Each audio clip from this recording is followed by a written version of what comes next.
l'élément graphique de l'œuvre qui est dans la prolongation du titre, de le mettre un peu plus grand. Moi, je le trouve petit. Tu le trouves un peu petit? Oui.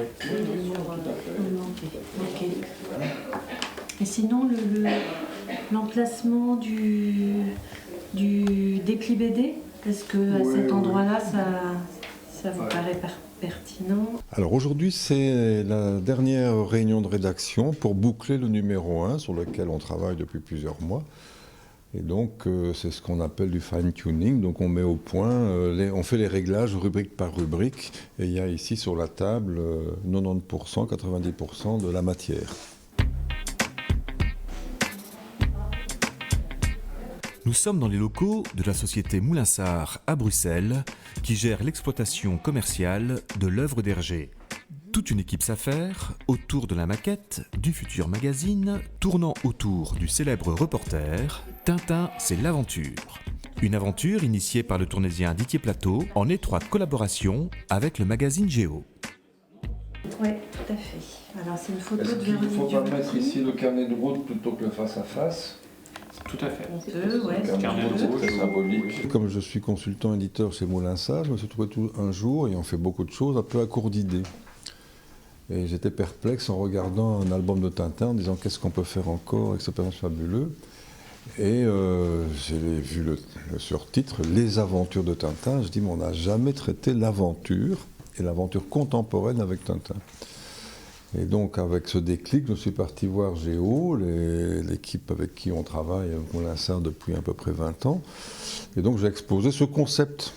Voilà. Et Géo tout de suite a réagi extrêmement positivement, en disant bah oui, c'est un concept clair et qui répond à une demande actuelle au niveau d'intérêt. Par contre, on garde toujours cette partie verte, voilà, avec une texture un peu grainée. C'est une forme originale, c'est ce qu'on appelle chez les professionnels un MOOC, c'est-à-dire c'est un magazine book, donc il est conçu et diffusé en même temps pour le réseau, presque pour le réseau livre. Et donc c'est ce qu'on appelle un produit hybride, donc qui est en même temps magazine et en même temps livre. Donc qui est à garder comme un livre, mais qui est à lire sous une forme magazine. Mais en fait, le principe de cette revue, c'était donc le Tintin, c'est l'aventure, c'était de s'inscrire dans l'esprit d'Hergé, parce que comme chacun le sait, Hergé ne souhaitait pas qu'il y ait de nouvelles aventures de Tintin, donc ça c'est un tabou absolu. Il n'y aura jamais de nouvel album de Tintin, avait dit le créateur du personnage. Donc dès lors, si on veut parler de Tintin aujourd'hui, on est souvent contraint de parler de Tintin au passé. Mais du coup, le personnage n'a plus droit à la modernité. C'est un personnage qui évidemment est devenu le plus célèbre de l'histoire de la bande dessinée franco-belge. Et donc, que faire pour que les gens perçoivent qu'il est toujours moderne aujourd'hui? Et donc, on est arrivé finalement à cette idée forte qui était de dire ce qui est toujours aussi moderne aujourd'hui qu'en 1929, date de naissance de Tintin, c'est l'esprit qu'il y a derrière. Et en fait, chez Hergé, il y avait une forme d'esprit de l'aventure qui reste moderne et universelle aujourd'hui. Ce n'est pas un magazine de bande dessinée, c'est un magazine d'aventure et de découverte. C'est-à-dire pour ça qu'il y a bien l'ADN Géo, et il y a la signature de Géo, puisque on n'est pas du tout là pour recréer le magazine Tintin.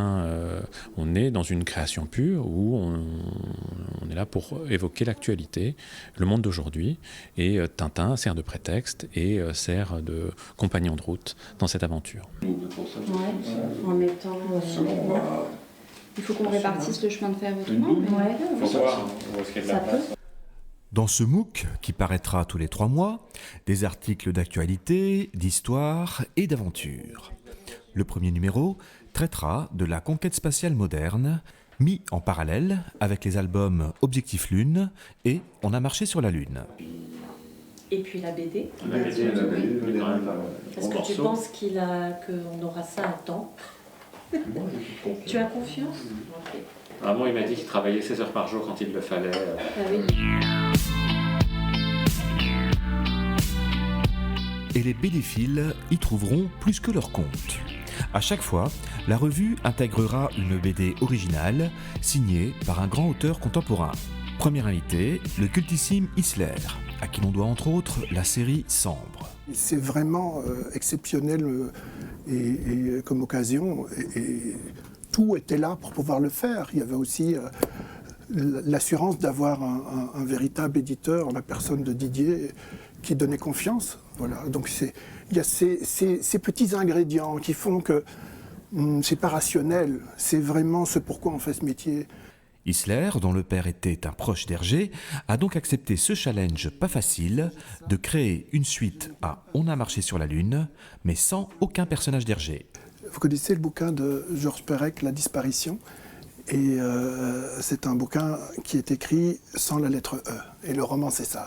Et ici on m'a dit, tu comprends, c'est parallèle à Tintin, mais tu ne peux montrer ni Tintin, ni Haddock, ni aucun élément de la bande dessinée. Tu dois faire quelque chose de parallèle. Mais il y a des questions qui sont dans... On a marché sur la Lune et qui, moi, à l'époque, m'avaient énormément touché. C'est une toute petite anecdote. C'est les Dupont qui se perdent. Et il y a cette idée de double trace et où on laisse entendre que peut-être il y aurait une autre présence sur la Lune. Et bien ça, c'est un départ de scénario. Et on dit, quand on dessine, on est quand même un peu fou. On rentre dans un univers comme ça. Et si c'était elle qui avait marché sur la Lune, quand on vous dit que Tintin peut encore vous surprendre par sa modernité, grâce à l'aide et à l'hommage de ses disciples.